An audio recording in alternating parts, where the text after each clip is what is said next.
So my name is Larry Wallace. I'm the previous vice president, previous president as well of the ILA.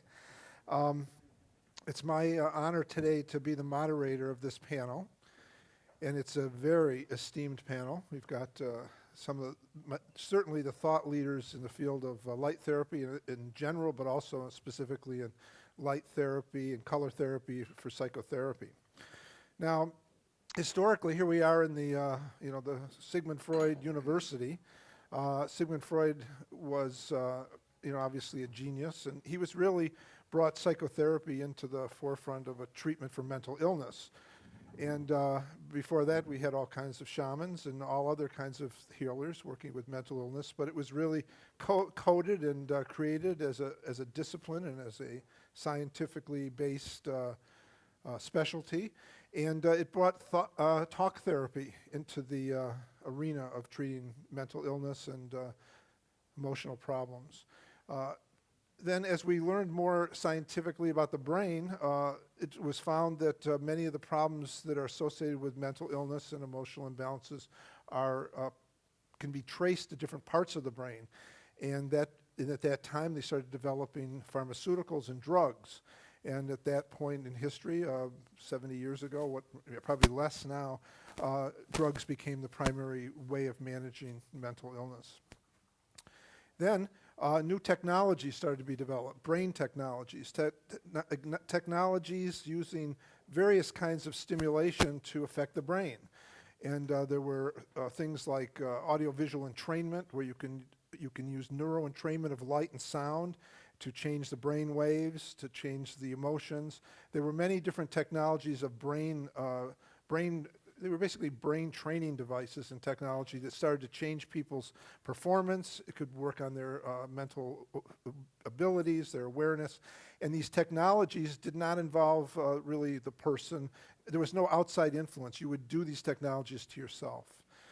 And now, with the advent of light-assisted psychotherapy, we've taken it to this new paradigm. And this new paradigm is one that involves the interpersonal relationship of the therapist with the patient or client, and at the same time allows light to facilitate and to promote much higher efficiency and much deeper understanding and effectiveness of therapy. And so that's what we're at right now. And this is, like you could say, maybe the fourth stage of this paradigm. And we're now here talking about this very thing. So the interpersonal relationship is key now to healing, and we know that. And light allows us to do it in a much more profound and a quicker way. So you're going to hear about technologies today, but also art, the art of being a therapist and the art of combining technology with therapy. So I'm going to, without any further ado, introduce the panel. So on the far side here, on the far left is Dr. Alexander Wunsch. He's a physician. He's a physician who's for years has specialized in spectrochrome therapy. He's an inventor, an author, and a teacher around the world, and most of all, a scientist. He's one of our leading scientists in terms of understanding the biological and physical and all the different levels of scientific understanding of what light does to the body and also to the mind. And he's also a specialist in the Lucier test, which we'll talk about in a little bit. Now we also have sitting next to Ma Premo. Ma has been involved with light, and her background is been involved in tantric shamanism. She's written books, published worldwide, and has a lot of experience with treating all kinds of different stress disorders and emotional problems, and helps co-develop Sensora with the Nadi Martel, which is one of the most sophisticated light technologies of our time. Sitting next to Ma is Gabrielle Buresch-Teichmann. Yeah. And Gabrielle has been practicing psychotherapy and light for like 23 years. She's has profound experience in using color and light, and we'll be hearing about how she does that in her practice and how she's combining light. To my right is Karl Ryberg. Karl is an inventor, an architect, an author. He wrote a great book on color, and a therapist and a psychologist. So Karl is kind of like an all-man person in this field, done all kinds of different elements. His monochrome is one of the major technology devices of light, and we'll be hearing about that. Another technological whiz is to my left here. This is Pierre Obberghen. Pierre has invented many different color devices, very interested in emotions and color and color psychology. He has developed different kinds of protocols for treating, and we're going to hear about some of those today, some of his latest ones. But every time I see him, he's got a new application of light and a new technology. He's just been prolific. This is Dr. Daniel Assis. He's a physician all the way from Argentina. Daniel's using chromotherapy and with certain kinds of microsystems, which we'll hear about how he treats these different systems, and also auricular therapy, treating stress disorders and all kinds of emotional problems as well. This is Michèle Delmas, and Michèle has been working for 20-something years in the field of chromotherapy, specifically color puncture, and also with psychological problems of all sorts, things that are pretty heavy. We'll hear about her as well and some of the things that she's doing. So what I'm going to do is I'm going to ask each one of them a question, probably 2 questions, and then we're going to open it up for questions from the audience as well. So maybe we'll just go across the board here. So Alexander Wunsch, physician. Alexander wanted to talk a little bit about the Lucier test. And let's see, Alexander, if I've already lost the sheet.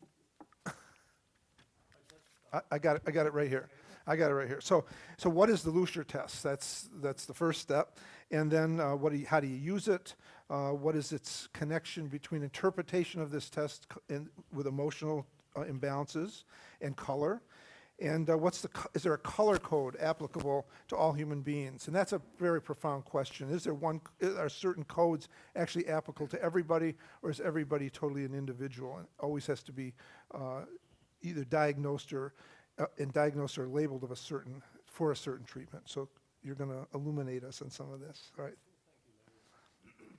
Perhaps probably I take the microphone. Yes. Is it active? Okay. So the Lucier test was invented in the late 1940s by Professor Max Lucier, a psychologist. And his idea was that we have 4 basic colors, which all represent certain principles of our life and in our life. And the colors are perceived in an objective manner, which means throughout all the different cultures on this planet Earth, every human which is not colorblind sees red as a red. So the perception on the retinal level is objective. But the red gives some programming to the limbic system, to the midbrain, arranges some balances between the different hormones, which is still a natural reaction. But then there comes the color attribution, which means all of us, we have different experiences within our personal lives. And this leads to different weighting of the color quality. So if I like a color, my emotions regarding this particular color and the programming in my midbrain are in coherence. And if this coherence is disturbed by experience, whatever, for a certain color, then I probably dislike this color. And all the different situations in my life, they can be attributed to a certain color, and these colors are different because all the situations are different. And if I get out of my inner balance, then I become shifted to probably only the green or only the yellow. In all different situations, I always make the same color choice. And this is the basic principle, and Lucier claims for his testing system that he is able to do a kind of X-ray of the psychological status, kind of X-ray of the emotions, just by testing. And in opposite to psychotherapy, we do not use the language for testing. So if a patient had to talk to different therapists, let's say about the same problem for 5 times, the patient will not tell the same to the 5th therapist, because the patient learned how the therapists react to what she or he told him. And so language probably is not the best medium for measuring the emotions and the underlying things in terms of repetitive activities. And for the colors, for the color testing, this is a non-verbal method. And this helps me a lot in the communication with my patients, because I can talk about the colors and I can ask for the color preferences and the dislike colors. And in the end, I really get a kind of detailed landscape description of the situation the patients are in.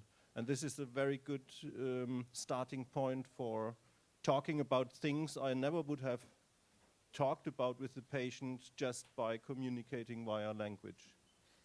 Have you observed that certain conditions are associated with certain kinds of disease or disorders of parts of the body? Yes, there are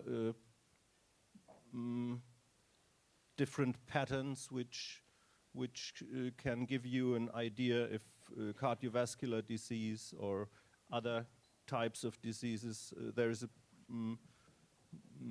pre-programming in terms of visibility of a chance to suffer from certain disease just by the preference of colors. Yeah, it is. Thank you. All right, thank you. So, Ma, we'll ask you some questions. So, we know how you were instrumental and very involved in the evolution and creation of Sensora, which is a multi-sensory approach to balancing the brain. And I know you've had a lot of work with post-traumatic stress, and maybe you'd like to say something about that. Yeah, that's true. And actually, what is Marie Ross helped us a lot about when we discovered clinical research from Shuprikov in Russia. And with post-traumatic syndrome, it's really amazing, because we can balance, actually, with the Sensora, we can make a bridge between the 2 brains. And with those sessions from Dr. Shuprikov, it's possible to really, let's say, put the brain at rest. So the way I used it was to be able to do this reconnection with the 2 brains. And what is amazing, one of the women I was working with the colors, she used to have a lot of, she had brain damage. One part was destroyed. She felt it was like a steel plate.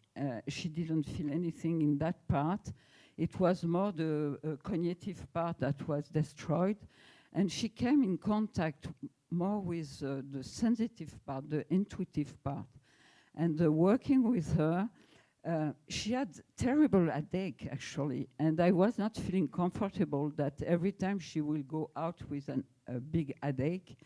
So, and she wanted to do it because she said, it's the first time I'm feeling movement there. It's like a Christmas light in my brain, and it was like dark. There was nothing, there was no feeling. I feel it's good for me.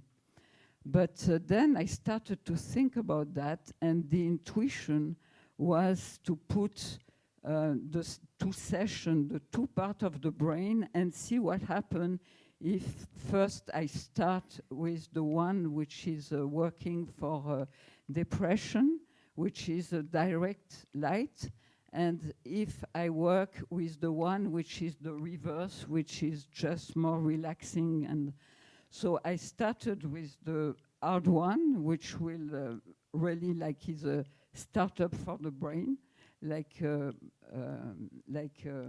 key, you know. And then I put a Sensora session, and then I will do the reverse. And at that time, no more headache. So for me, this laterality, and it's very important when you work with MTS and these kind of problems. And actually, when I did this crossing, what happened to her, because from the accident, one eye was going somewhere else because she had big shock in her head, hemorrhagia, actually after a big car accident. And when what happened in one of the sessions, just crossing the two hemispheres, was the eye that was going on the other side came back straight, which was amazing because since the accident, she was just seeing like a flat. She had no sense of depth. She couldn't see the depth. It was like a postcard. She was describing that like this. And suddenly, during the session, the eye came back straight, and she started to see with the depth. And so when she came out of the session, I thought, wow, because she could see the depth, and it was eye was really straight. And then I said, oh, maybe I thought maybe it will last for 1 hour or two, but it just stayed like this. So it's amazing. And do you usually use one protocol in terms of the light? It's not the colors are basically... Oh, yeah. It's because with the Sensora, we work with all the colors with the rainbow. Mm-hmm. And actually, it's, and it's very important. And the light is projected on the screen, you know.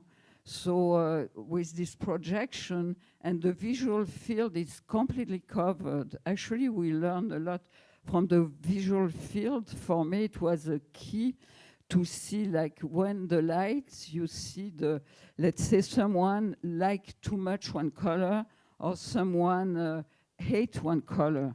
Most of the time, for me, it was clear. There was some flexibility that was needed when you like too much one color, and when you hate one color, there is something that needs flexibility to open up the field.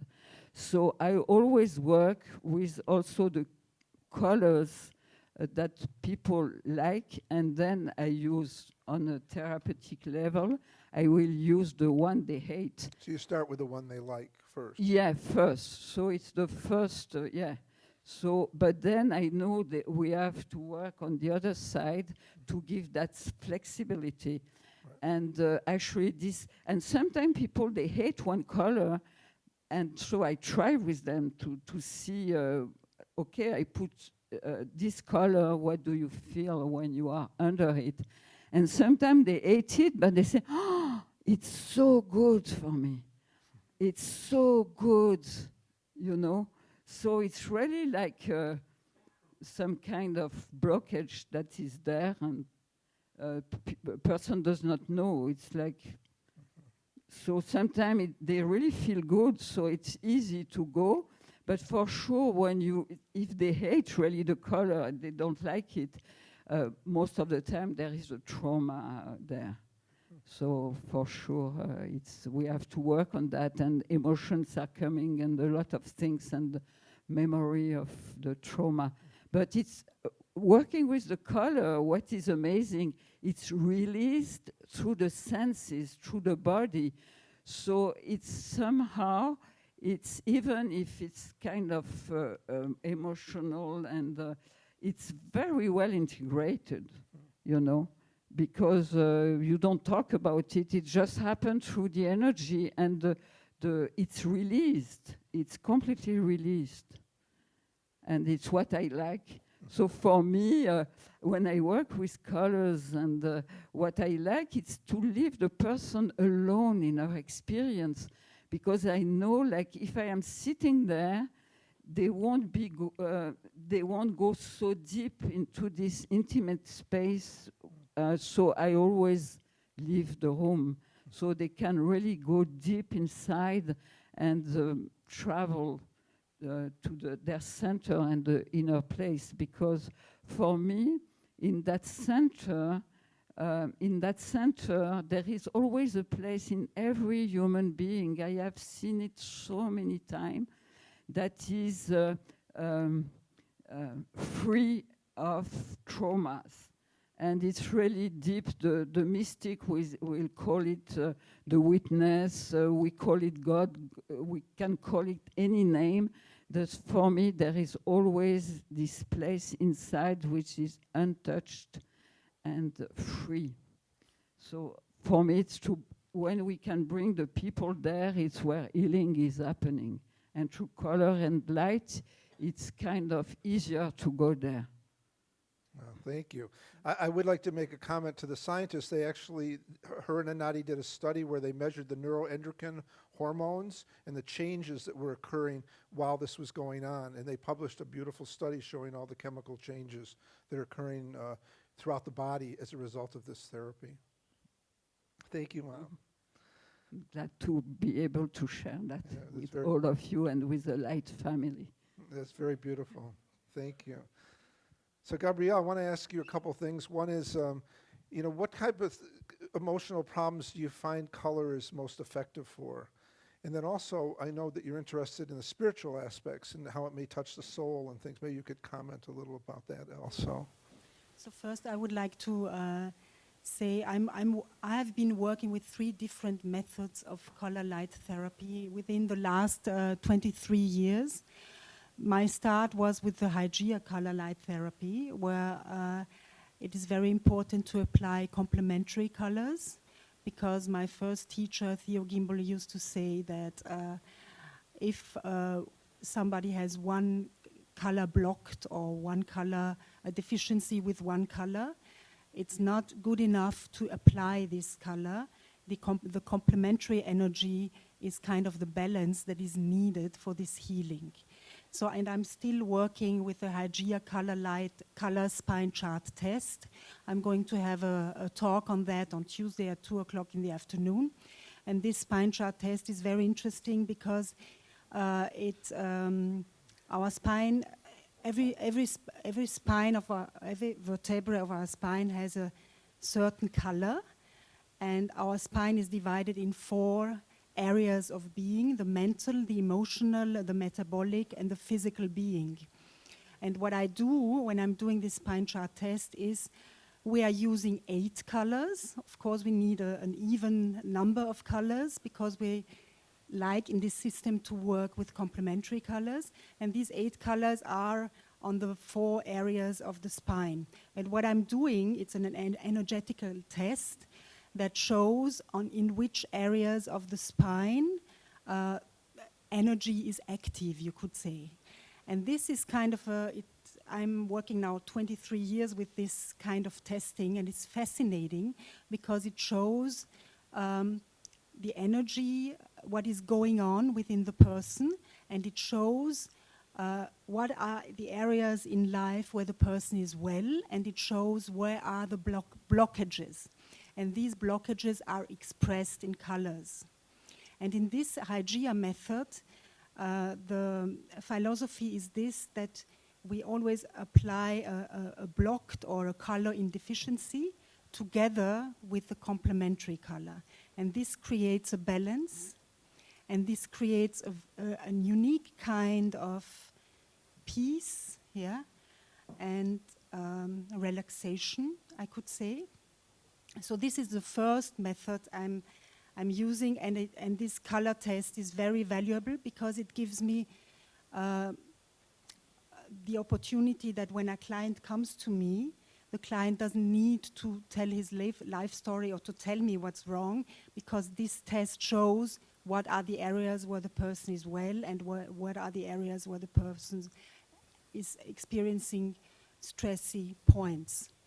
Then I used to work 11 years with Jacob Lieberman's SRS, Spectral Receptivity System. This method is completely different.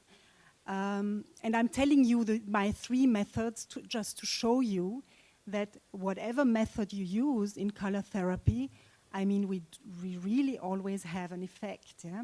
And so my second method is Jacob's method, where you always apply all colors, and the person sits in a darkened room and looks at 20 colors. That's the spectral colors plus the finer tunes in the middle. And depending on how the person is and feels and where she stands in life, there are going to be certain colors she likes to look at and others not, to the point that colors that are stressed, meaning that colors where we have in our life negative or stressed things that happen, we tend not to want to see them, and we even tend not to see them at all. And this is a very interesting work, because I mostly work with that in groups. If you look more often at colors that you almost do not see or partly do not see, it gives the color the opportunity to come back into your life, meaning that the stressed points can be healed in a very, very subtle way.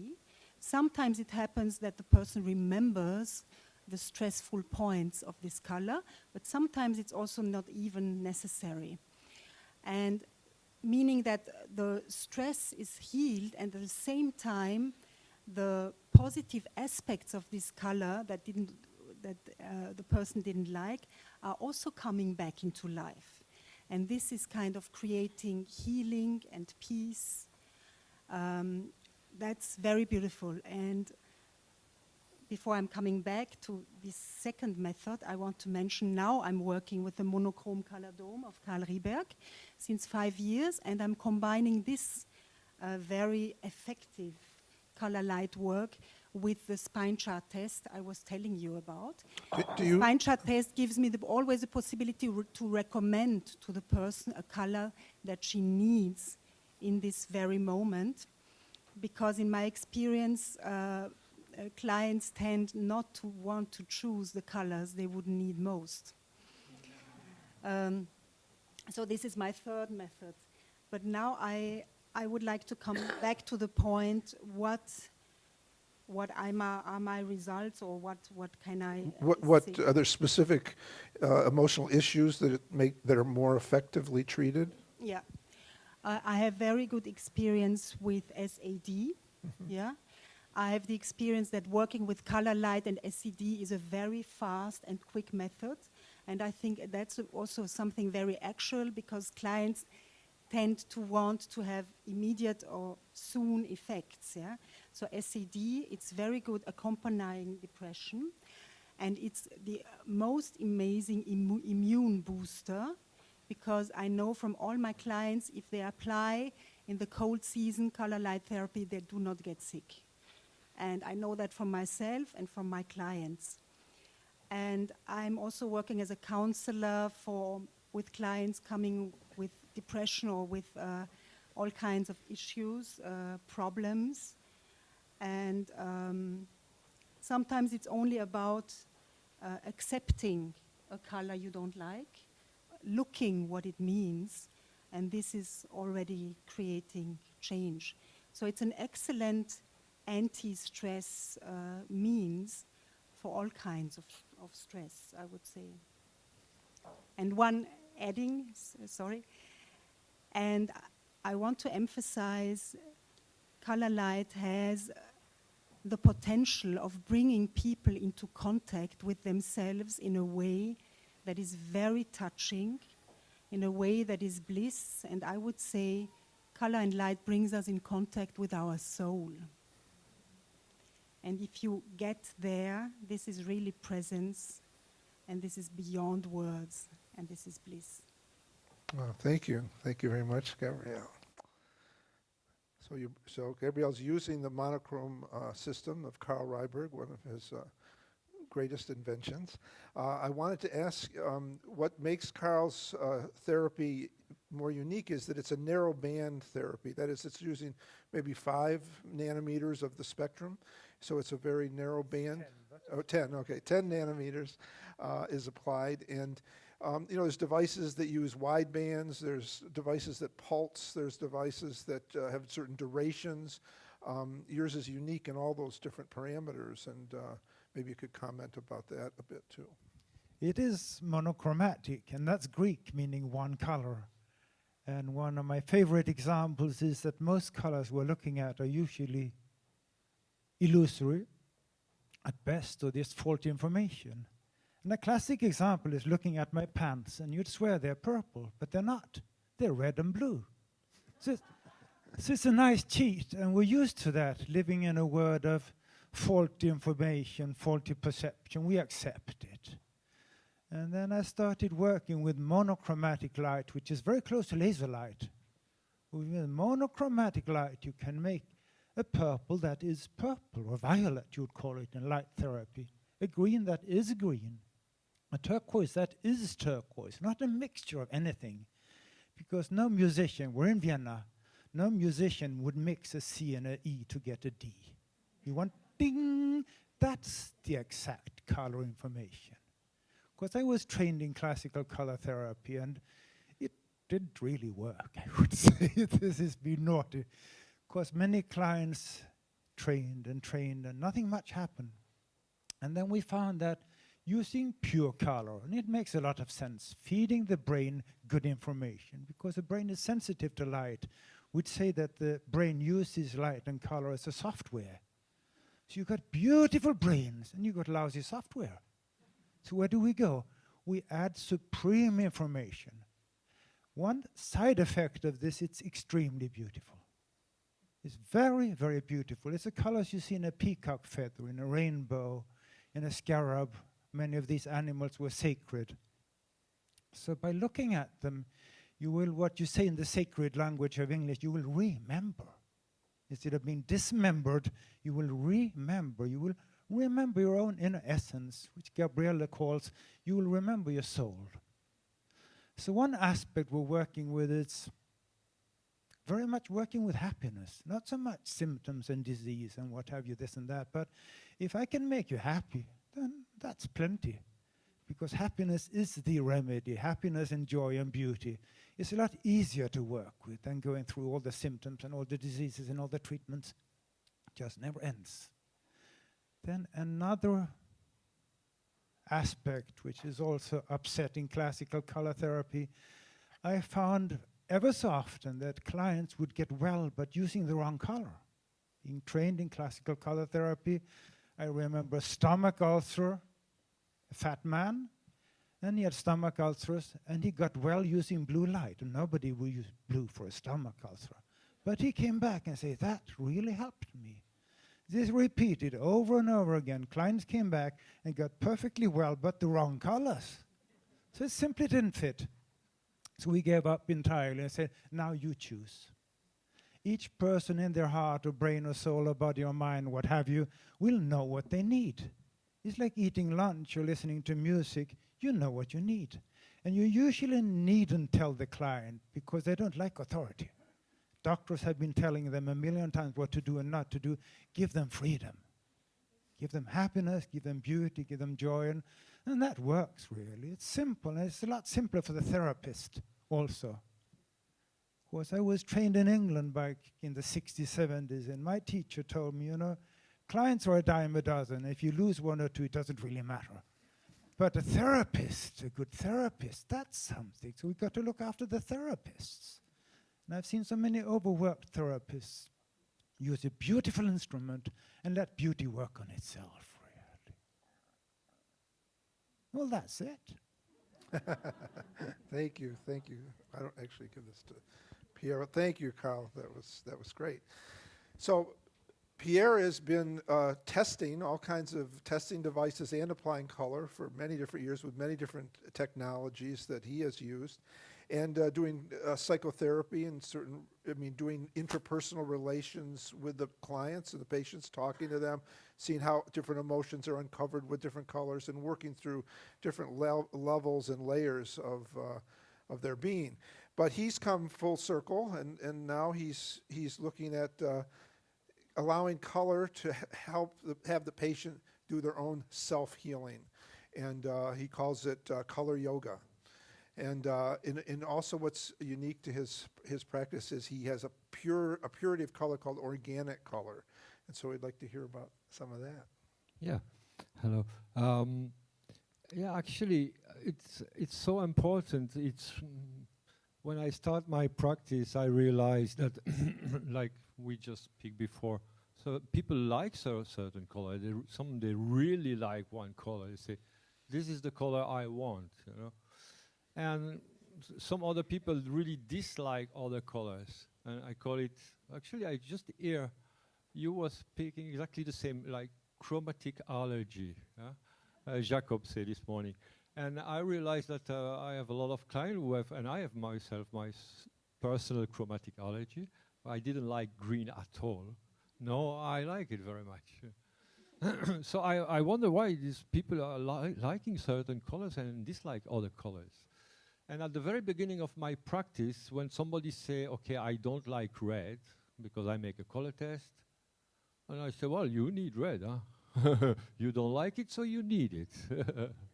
Well, I didn't get a lot of clients, you know. This is like, they got in shock. They got in shock, you know, because I put red on them. Actually, colors is able to break down the barrier that the persons have built to protect themselves from feeling the trauma. Because when you get a trauma, naturally you will protect yourself and you will make a compensation. So if you give a colors to somebody that remember the trauma, and if you just say, stay on the table, don't move, you know, get the colors, you can get really very bad results, you know, because people will remember the trauma. The brain doesn't make the difference between the memory of a trauma and the imagination of the trauma happening again. So if you think about a lemon, after 5 minutes you start to have the lemon taste, and you start to, your body will have some saliva. So after a while I give the opposite colors, that means the color the person like very much. And then I start to get a lot of clients. And they say, well, it's so fantastic here, you know, I like it. Wow, look at this color, it's so nice. The problem is that when they go back home, they started to feel bad again. So why is that? It's the same with the light. If you put a lot of light, you feel happy because you have a lot of light. But then if you go in a darkness place, it's even darker. So the color that the people like very much, I realized that they are the compensation. Let's say, for example, somebody get burned when he was a kid. Get burned on a fire. There is some slight possibility that this person will dislike red. Not all the time, but they may dislike red, because we associate red with fire somehow. And there is another possibility that he will like very much an opposite colors, which will be a compensation for the burn, which is a cold color, like blue, cold blue. So if you put cold blue on the person, suddenly she feels, no, I have what I need, you know. I get a burn, but this cold blue is cooling down my burn. But going back to the house, they will feel the burns again. Because going into a compensation is not the right solution. And if you put the red, the person will feel the trauma may come again. So the person will feel in danger. And I think it's 4 or 5 years ago, I receive a psychotherapeutic courses on trauma healing. And I realized that the point is not to give the colors to the person that he liked or he didn't like. Because, you know, I like coffee. I like cigarettes. You know, I like to have a drink sometimes. It's not really the best thing for me, you know. And then after I get the headaches. Okay. And I realized, let's suppose you like very much blue, cold color. So that's one side of the scale. On the other side of the scale, you may dislike red, because blue is cooling down the red, let's say. I realized there is a color, or two colors, which is exactly at the middle point between blue and red, which is a balanced color. I call it the neutral colors. And from these neutral colors, if you put it to the person, they will now realize, hey, do you like it? No. Do you dislike it? No. So what? And I say, okay, let's start from here and try to find a place in your body where there is a neutral sensation, where everything is okay. It's not very nice, but it's not very bad. And then when the consciousness is going to these neutral places, from there, she can watch what is the compensation and what is the trauma. So I start to work with, I call it inch colors. Inch, this is an English word? Inch? Incremental. Yeah, something like, it's a crossing point color, which is not so nice and not so bad. That's one thing. And then I'm used to before to say, I am the therapist, I know what you need, you know. Very quick, I realized that I let the patient choose the color by a color testing, but after a while I say, okay, give me the color and you need it there, because this is where you have the problem. And, but this is very, very egotic, and it is full of power. I know better than you know, you know. And one day I was very down. I get myself in a trauma after a big explosion somewhere.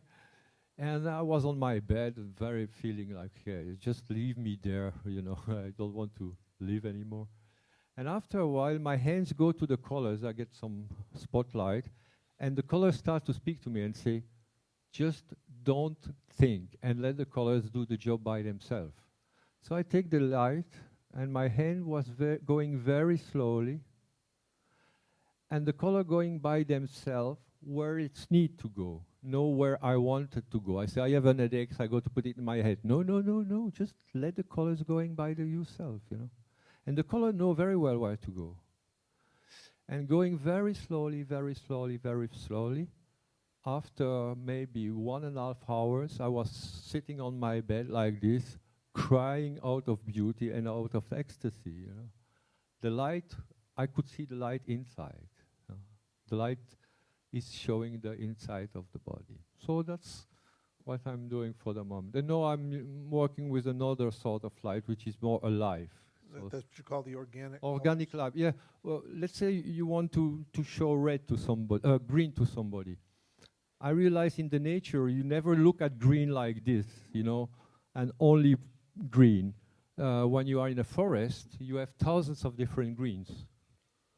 And so I wanted to mimic this in a light session, and I create what I call organic colors. This means when I give a green, it's like actually in 1 hour you have 360,000 different greens moving. It's alive, you know. So when you look at the green, it's moving. It's going to forest green, fern green. It's going different shade of green, and people really like that because it's fascinating, and they never overdose with this. That's great. I speak a lot. No, that was great. Yeah. Thank you. So Daniel, so we understand you're doing color puncture and for microsystems, and you're treating, we'd like to hear what you're treating and somewhat how that system works and how you apply that. Well, I am anesthesiologist, and I'm specialized in pain management. Mm-hmm. And I see in my office, in my job, a lot of patients with chronic pain. Pain is a combination of psychological, emotional, neurological, and physical facts. The structures involved in pain are centrally in the limbic system, like thalamus, gyrus singularis, and the same structures are implicated in the chronic stress. Then the first conclusion is that we have to treat the stress.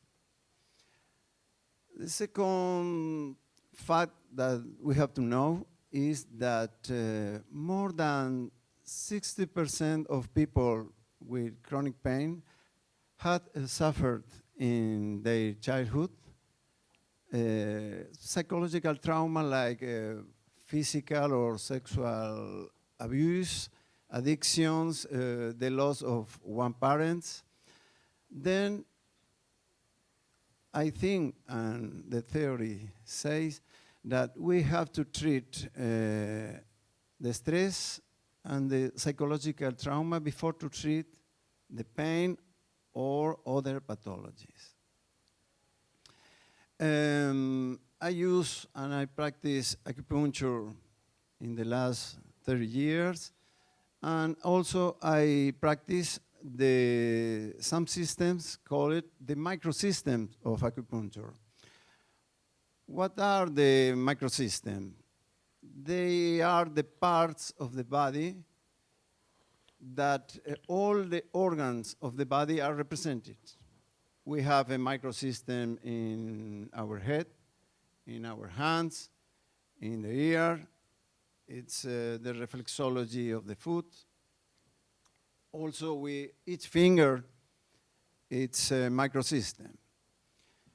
In the head, we have Chinese school, we can say, but I follow the school of Dr. Yamamoto from Japan, call it New Yamamoto Scalp Acupuncture. And we can use needles, we can use magnets, we can use laser, we can use colors. Also, it's known, the school of Dr. Paul Noyer from France, the auricular therapy. I follow this school. And we can treat in the ear some problems, emotional problems, psychological trauma. I'll see you how in the Tuesday. And we have in the hands some points. Then my question to myself, it's what color must we use and where we can put the chromopuncture. For the microsystem, there are two theories or three. Number one is a theory called SIGWO. It's an acronym that it says embryon containing information world organism. One theory, Chinese theory, is an holographic theory that say each cell of the body says what happened in the body. Another theory is the fractal theory. We can base our idea on the biological law of Schul's law. It's a biological law. It says if the stimulation is weak, the response of biological system is better, is more. The least amount of stimulus needed. Okay. Right. Well, that is the theory. If you want, I can make a demonstration. Sure. Okay. Only I need a volunteer with a spine problem. I wanted to ask you now, in terms of diagnosing problems, do you ask them symptoms or do you examine? There are some method to find the point. Right. The secret is to find the point in acupuncture and in the microsystem. Mm-hmm. So you can find it by pain or by detection, electrical detection. So, but they come with a symptom, and you use the symptom history in order to look for these points? We treat the symptoms, and when you can see Tuesday, we can treat the cause Right, in the case of psychological trauma. right. Okay, so you know what the trauma is by them speaking about it? No, Not it's not necessary to Not speak. necessary. It's only to make the color, the right color, in the right But how do you point. know, I mean, what leads you to that point? Do you take a history? I mean, where does the No, where no, does the no. decision? There is a technique. You just It's a method. You It's just a method. you go on the body and you look where there's points that are You have to know where are the points. right. But what leads you to those points? What is when the person comes to you? How do you? Oh, well, That's what I'm asking. sometimes he comes with pain problems, Right. Okay, that's most what I'm of asking. people, Okay. and other physical problems. Okay. Well, there is a volunteer with spine problem? Okay. I hope. Okay. Well, please, without shoes. No, no, no.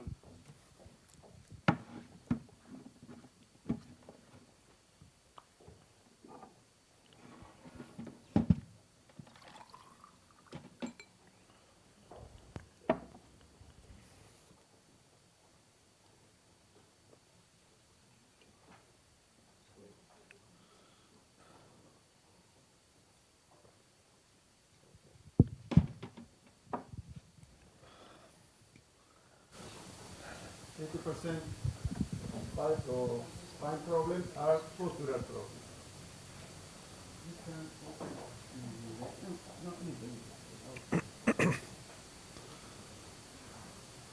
What you can see, this shoulder is little higher.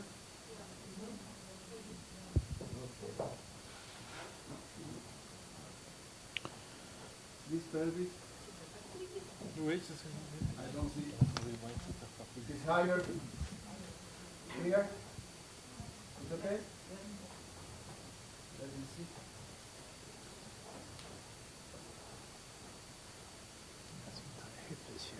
Yeah, she's something. You can see there's a little difference between. Yeah. Then I apply 30 seconds here.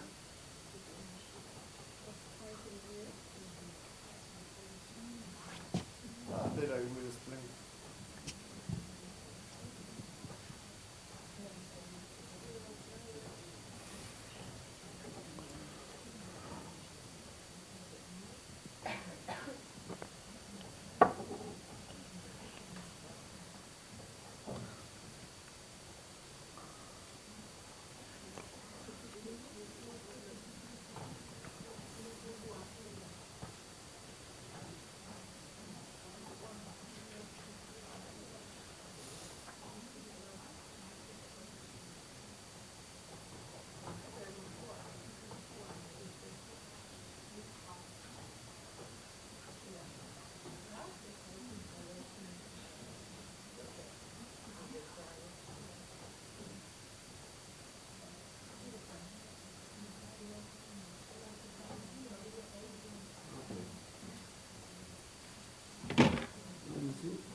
What happened? This balance? Here? Is okay?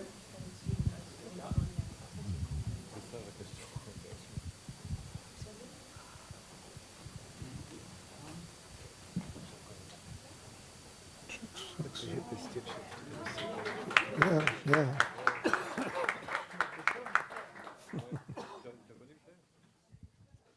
It's not magic. It's not magic. I have an explanation.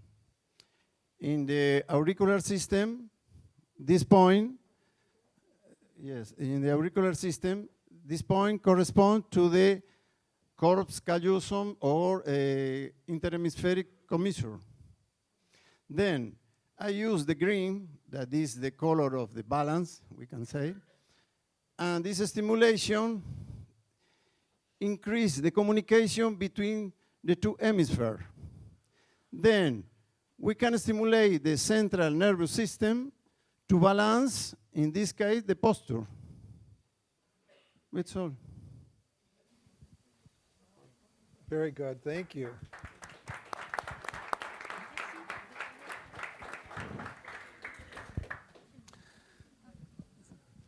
So, I understand that Michèle has been doing psychotherapy with color puncture for many years, and that she also has a lot of experience in legal matters.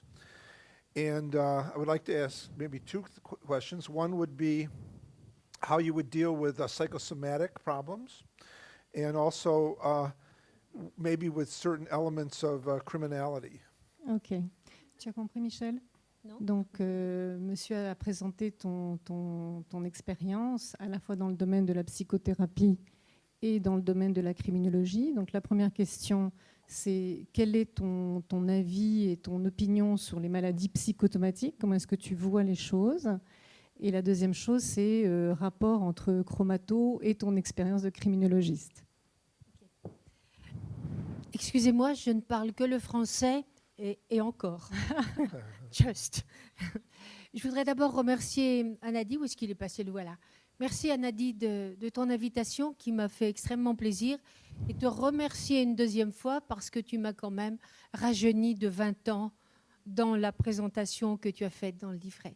Il n'y a pas 20 ans que je fais psychothérapie et chromatothérapie, mais il y a malheureusement déjà 40 ans.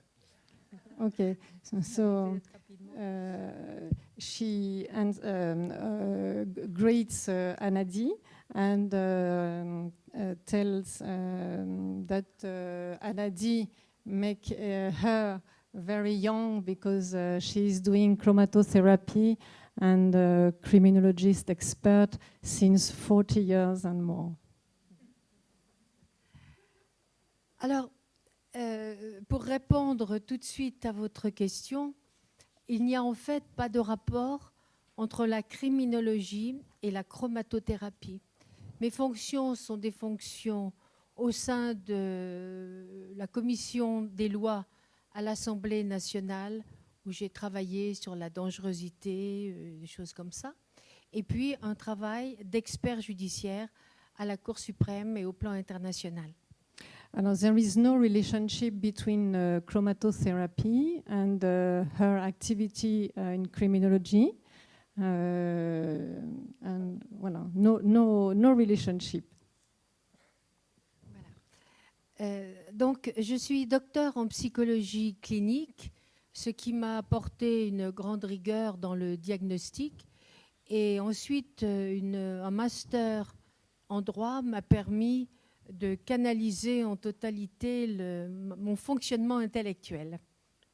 So, Michèle Delmas is a doctor in psychology, and she has a master in lawyer's domain, which is the two domain help her to make it very clear and structured. Voilà. J'associe donc la psychologie, la psychothérapie et la chromatothérapie à partir d'un diagnostic d'une très grande précision. La chromatothérapie est une médecine qui utilise les couleurs, qui a déjà plus de 40 ans, et qui répond à un diagnostic médical et énergétique sans appel, et qui entraîne des traitements d'une totale précision. Merci aussi au docteur Bett de bien vouloir me... Voilà. Bien vouloir. Donc, Michèle Delmas explained that in chromatotherapy, which is a very scientific medicine for 40 years, we have to put a very precise diagnosis, a very precise energetic diagnosis. And the only way to find the color we are going to use to treat, it's not a question of like or dislike, it's just to make a very precise diagnosis, and then with a great energetic laws, we will apply very precise therapeutic programs. Notamment, la chromatothérapie est une médecine reproductible, c'est-à-dire qu'elle peut être appliquée à tout le monde, y compris des animaux et des plantes, dans la mesure où on a fait le diagnostic énergétique précis et où on a utilisé la longueur d'onde précise. All living beings are able to answer to the information, the colored information, and the chromatotherapy is a very efficient and reproducible method. Alors, pour être plus précise dans votre question, ma réponse, vous me parlez de la relation finalement entre les maladies somatopsychiques ou psychosomatiques, puisque nous avons les deux versions de pathologie.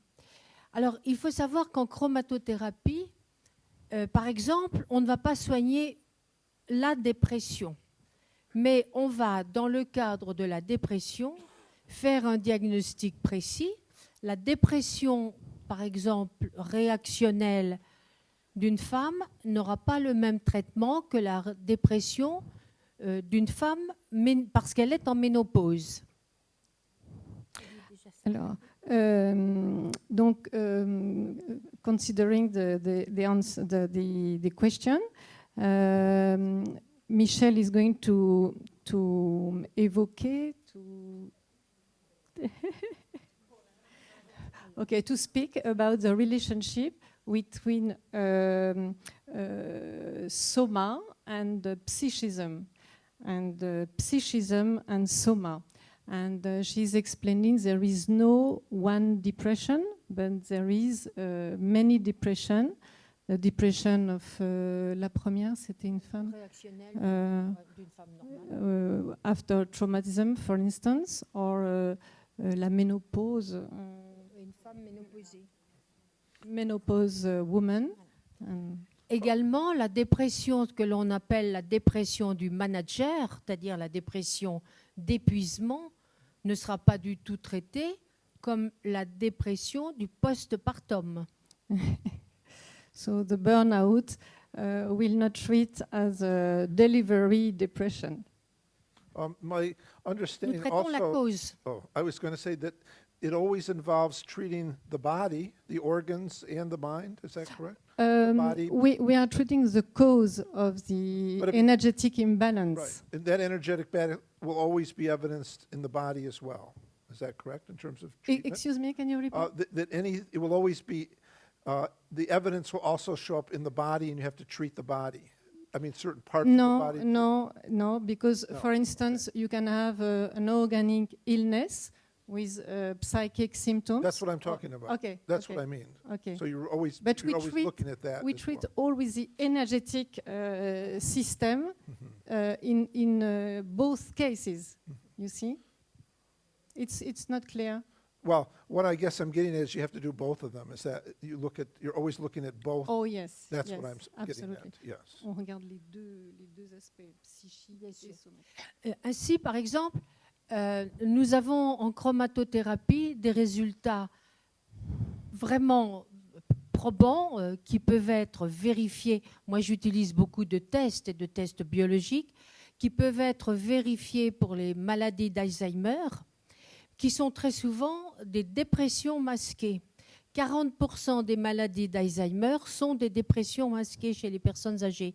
Donc, nous traitons aussi bien les dépressions chez la personne âgée que la maladie d'Alzheimer, mais ce sont des traitements complètement différents. In fact, we don't treat an allopathic diagnosis, but we treat an imbalance, energetic imbalance. So the patient can come with a diagnosis of Alzheimer, and in fact, it's not an Alzheimer, it's a depression. But with our method, we will treat a person with such an imbalance, and we can discover it was not an Alzheimer, but a depression. Le choix préférentiel de la couleur par un individu n'influence pas du tout la chromatothérapie, puisqu'on sait que 80% des Européens préfèrent le bleu.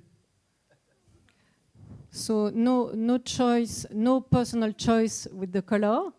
And Michèle says that 80% of the Europeans prefer blue. Donc voilà, en gros, alors je vais prendre un exemple concret, si vous voulez bien. Si on m'amène un adolescent qui présente une hyperagitation. À vous, madame. Ah, d'accord. Bon, si j'ai un adolescent qui présente ce que l'on appelle le TADA, le trouble d'hyperactivité et de déficit attentionnel, que le pédopsychiatre traite avec de la ritaline. So, for instance, with the case of an adolescent with an attention deficit hyperactivity disorder, treated by the drug of Ritalin, je fais le diagnostic énergétique. donc we put an energetic diagnosis with this adolescent. Par exemple, un adolescent qui, enfant, a été victime d'une grave brûlure va avoir emmagasiné une grande quantité de chaleur. For instance, if this adolescent has been burned, severely burned in the childhood, he will have emmagasiné, stocked a very large amount of heat. En fait, le tableau clinique est celui du TADA, de l'hyperactivité, et en fait, il s'agit d'un excès de chaleur centrale lié à une brûlure ancienne. So the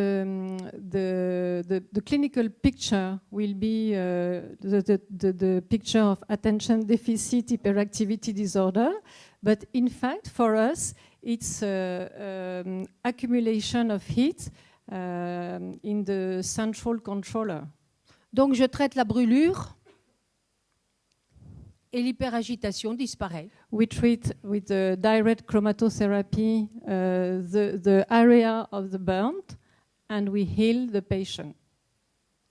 Alors, on peut pratiquer la chromatothérapie au niveau oculaire pour des traitements psychologiques traditionnels.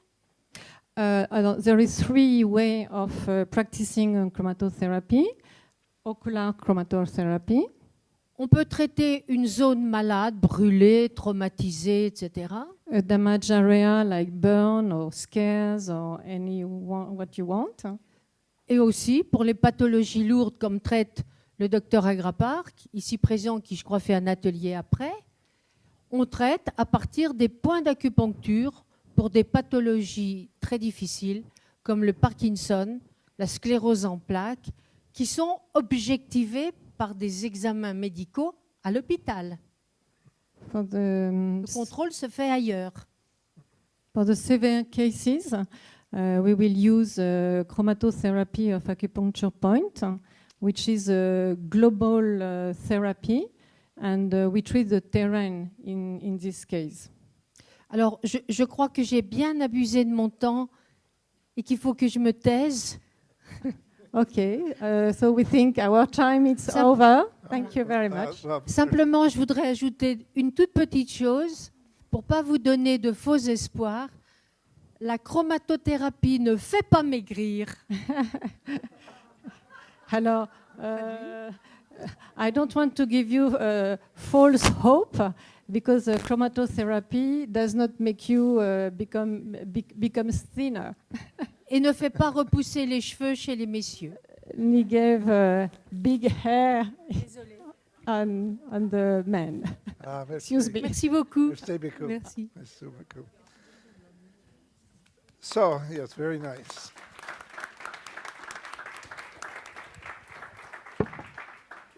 So we heard that people treat by asking everything from taking histories to examinations to letting the patient or client be involved in what they choose to have as their therapy. So you can see that when you're using with energy medicine, it's more balanced because we're not using one allopathic or one homeopathic approach. We're using a combination of the two and what's needed. So before we take questions from the audience, I would just like to pose to to the panel in general, what do you see as the future of color therapy? What do you see coming? Would anyone like to postulate where we're going with this? Yes, Gabrielle? Oh, yes. Well, my view and my feeling is that the patients and clients, they more and more want to be seen as multidimensional beings. And the consciousness is about to shift, and patients and clients are asking themselves questions what they can contribute to themselves. Yeah? They are more aware about what they are doing and what they are maybe causing also for getting symptoms or diseases or problems or stress. And my feeling is light is such a phenomenon, and light is so difficult to explain. So, and if we acknowledge the thought that we are light and that our cells even communicate through light, I think that dealing with light and treating and healing with light is nothing else than something like coming home, because it's very familiar to us. And this is also my personal experience working 23 years with light. It really makes people happy, because it gives them the feeling that this is a very familiar essence. And what I want to say is, as the patient or client gets more self-conscious, asking questions, and wants to be seen as being and as individual and not only like a number, and light is such a phenomena and is really beyond dimensions, this fits very well together. We want to be seen as multidimensional beings, and light is beyond dimensions, so that's why I see that this is the medicine of the future. Yes.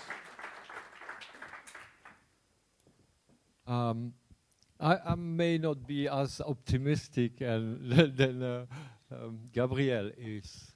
Actually, I don't know where light is going and what is the future. I have some idea, and there is the difference between my hope and what may be the reality, which is two things which is maybe different.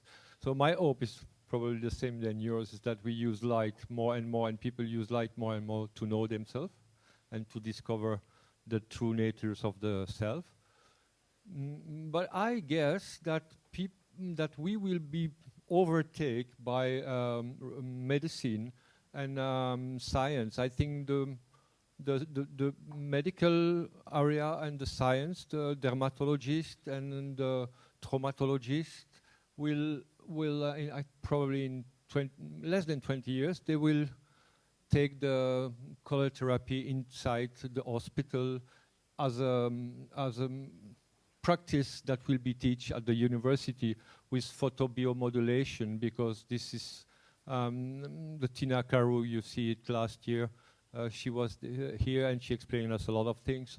And I think the medical practitioner will soon bring it to the hospital as a science, not as what we are doing more self-discovery technique. So my guess is that in 20 years we will be much different than it's going to be today. So I think it's photobiomodulation who may take a big step.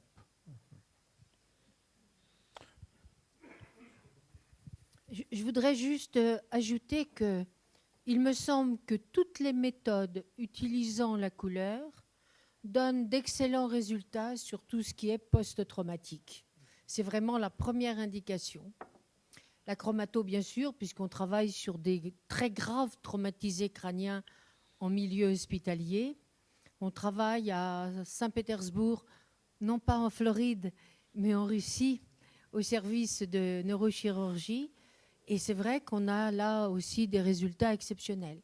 Je voudrais simplement rajouter, en vous voyant faire de l'auriculothérapie, oui, je te le passe après, que nous avons travaillé avec le docteur Nogier et avec le professeur Benveniste. Voilà, à toi. I will to say that the post-traumatic syndrome, stress syndrome, is the main indication of light therapy and chromatotherapy. And Dr. Agapar and Michèle Delmas used to work with a hospital in St. Petersburg in Russie with very, very good results. And what did you say after that? Qu'est-ce que tu as dit après? Nous avions Oui, à fait avec le Saint-Pétersbourg, docteur oui. Nogier. And they work too with Dr. Nogier with also very good results. Et le professeur Benveniste, la mémoire de l'eau. And Dr. Benveniste with water memory.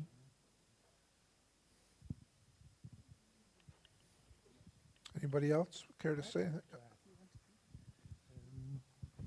When I remember back to the 60s and 70s, Jacob has been around here, there was the first wave of alternative meditation, healing, health, care, consciousness, but it was very marginal. We were suspect, we were hippies, we were alternative. Then there came a backlash in the 90s with capitalism and money and big cars, and you've had it, and people got fat and died early. Now comes a second wave, because now everybody's into meditation, healthy eating, looking after themselves, consciousness, light, health. It's everywhere. I was sitting in the sauna back home. We have saunas in Sweden. The big, bulky bodybuilding guys, they were talking about dreams and interpretation of dreams. This never happened 20 years ago. It's a new generation. It's a new consciousness. And what I can see coming is not so much working with a heavy trauma. It's everyday people. They're overworked, they sleep too little, they have stress. To make color light therapy that everyday people can access, because it's politically important to reach a new generation, to show that there is a bridge between the alternative and traditional medicine, because there is a whole generation waiting for us. It's politically very, very important to get this together. I agree. Very good. All right, so we have time for some questions from the audience. If they want to ask panel members anything in particular. The Christian Rappa starts Oops. at 3:30, so maybe we have to say that. Well, we started really late, but I don't know, I think we have time, right? An eye for 10 minutes of questions, or? Yeah, and Yeah. that Christian will give it a little bit later then. Yeah. We won't take his time, no.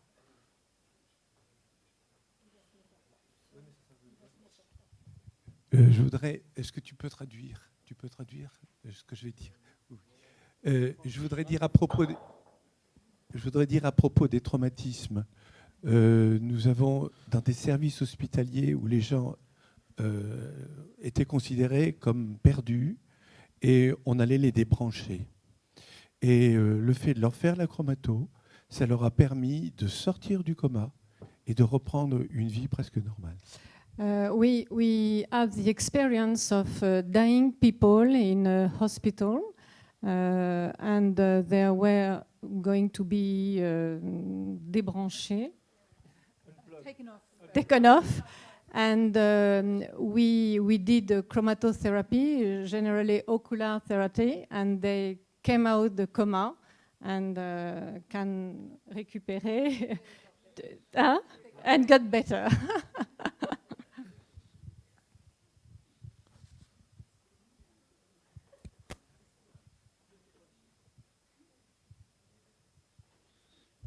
Did you say ocular therapy? Yes, she said ocular therapy.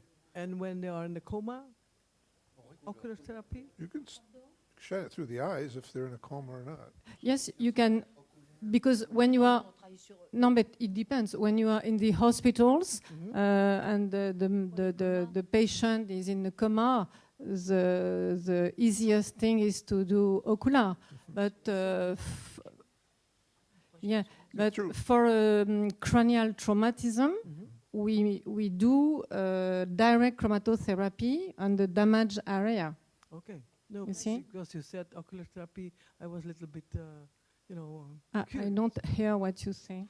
Yeah, through because you closed said, eyelids. You can use okay. it through closed eyelids. Yeah, but still. Thank you.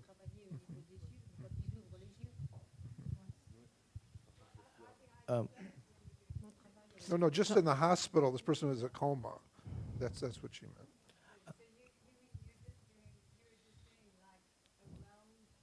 No. When you are talking about ocular therapy with the open eyes and you put the light in the both eyes together.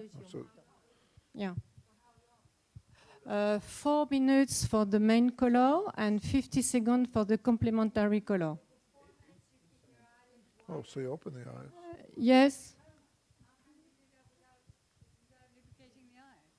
Oh, maybe you open the eye. I guess. How do you do that without lubricating the I- eye? You Yeah, can't yeah. keep the eyes Sur un coma, open. c'est ça? Open. Because Open the eye.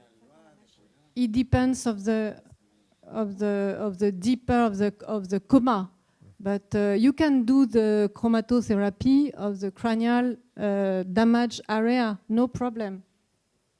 Okay. Yeah, I just wanted to know what you meant by ocular therapy on a coma patient if their eyes are closed. Qu'est-ce qu'elle dit? The eyes are closed. Yes.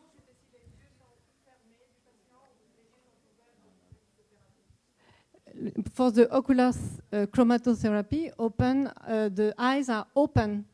Both eyes are open. So yes, so now I understand that the eyes are now the eyelids are forcibly pulled back. Yes, but if you cannot open your eyes, you treat the damaged area. Okay, so Okay. we're not getting anywhere with that. It depends on.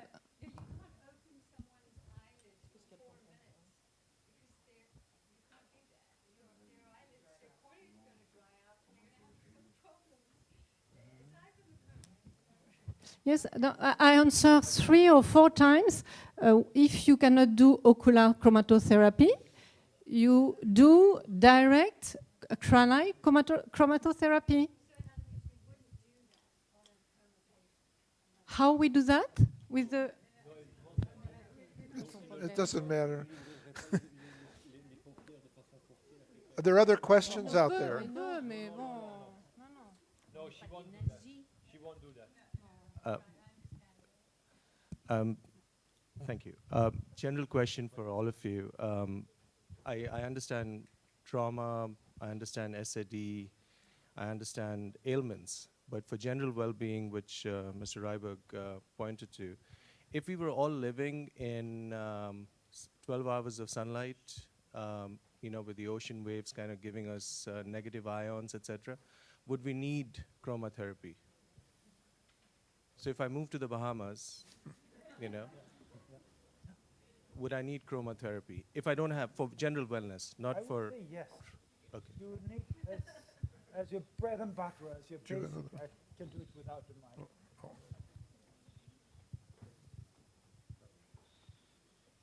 See sunlight and the I think waves it's of the off. ocean. It's off. Is It's it off. There you go. Sunlight and the waves of the ocean and your good friends and your mangoes will keep you healthy and happy, but occasionally you may need a top-up, like a vitamin.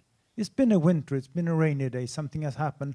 So that's healthy light hygiene. Get your sunlight, get your basic diet of good light, but then on certain occasions you need to top up your energies, and that's how you should use therapeutic light. I really appreciate the point, but you also refer to a cyclical, every 20-year cycle of, we were all hippies and we came back and now it's coming back to, what was happening Yes. previously.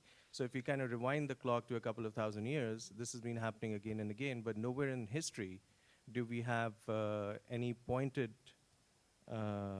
precedent No, to... no. No, that's my point. Nowhere in history did we have overpopulation, for example. No, I'm talking about color therapy, yes. So that's the planet is being depleted, we're overpopulated. So it's a very unique situation, which is why we need efficient, beautiful methods to treat and balance. But would you have, since there was no time in history, color therapy, do you think that, and if we had everything as 12 hours of sunlight? Oh, there was, definitely. There was, but yes. India had it, Egypt had it, Rosicrucians had it. But the situation today is unique, has never existed No, before. but that wasn't therapy, that was living. I mean, that was your chakra. No, they No, did well, the light they color did therapy. therapy. Yes, the Aztecs yes. did. They documented it. Ayurvedic medicine, Chinese Yes, medicine. yes. No, I know about that, but that's not therapy, really. That's a way of living. Ayurveda. No, they used color to treat conditions. as a I mean, Yep. specific conditions historically. I wanted to say something because I live in Bali for a while, and I tell you, I'm not sure just living in the sun for the northern people will be the cure, because I have never seen so much depression, alcoholism, drug addiction that the white people living on the island. So I'm not sure it's the cure.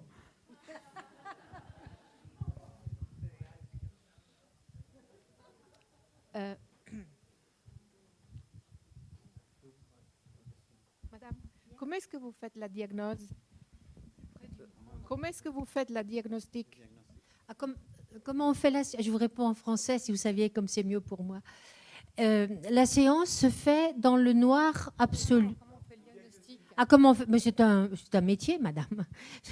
Je fais un diagnostic, par exemple, je vais prendre un exemple concret. Vous avez, par exemple, quelqu'un, un jeune, qui vient pour de l'anxiété. Déjà, vous faites le diagnostic d'anxiété à différencier avec la dépression. Parce que ce n'est pas du tout la même chose et que les gens ne font pas la différence. Je pense que le Dr Bed va traduire pour les Anglais, ceux qui parlent anglais. For the energetic diagnosis is a very difficult process. What's the question? We don't know what the question was. The question was, how do you do the energetic diagnosis? Voilà. So, Madame Delmas take a young man coming from depression, Non, anxiety, and you have to make already to precise the psychological diagnosis and then make your energetic diagnosis. Pour ma part, j'utilise beaucoup les tests psychologiques parce que je suis de la vieille école. Ensuite, je tiens compte de l'histoire de l'individu. Par exemple, un état dépressif est fréquent après un trauma crânien. Alors, Michèle Delmas, donc, is doctor en psychologie, so she's using specialized test to precise the psychological diagnosis. And then you have to make a very precise anamnesis. And for instance, very often you will find cranial traumatism. Je regarde le corps et si c'est quelqu'un qui a des antécédents d'angine, d'otite, de rhinopharyngite, qui présente de l'asthme ou de l'eczéma, on sait en énergétique qu'il s'agit d'un vide du poumon. So we will make a very precise diagnosis and to make classification of all the signs, and we can make energetic clinical picture. And we know by the tradition that this diagnosis is corresponding to lung problem or heart problem and so on. Le poumon gérant à la fois l'anxiété et les problèmes de peau et de muqueuse. And you have evidently a resonance between, for instance, skin, respiratory system and anxiety. Donc, je remplis le poumon en envoyant certaines longueurs d'onde sur des points d'acupuncture. And then you use acupuncture, chromatotherapy of acupuncture point, and we have many different type of programs for that. Voilà comment ça se fait. Well, I think we're out of time. Wait, you have one more? Time for one more? Okay.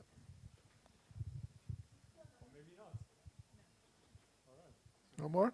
Well, we want to thank the panel for a very enlightening presentation. So thank you. Thank the audience. Thank the audience. Thank all of you.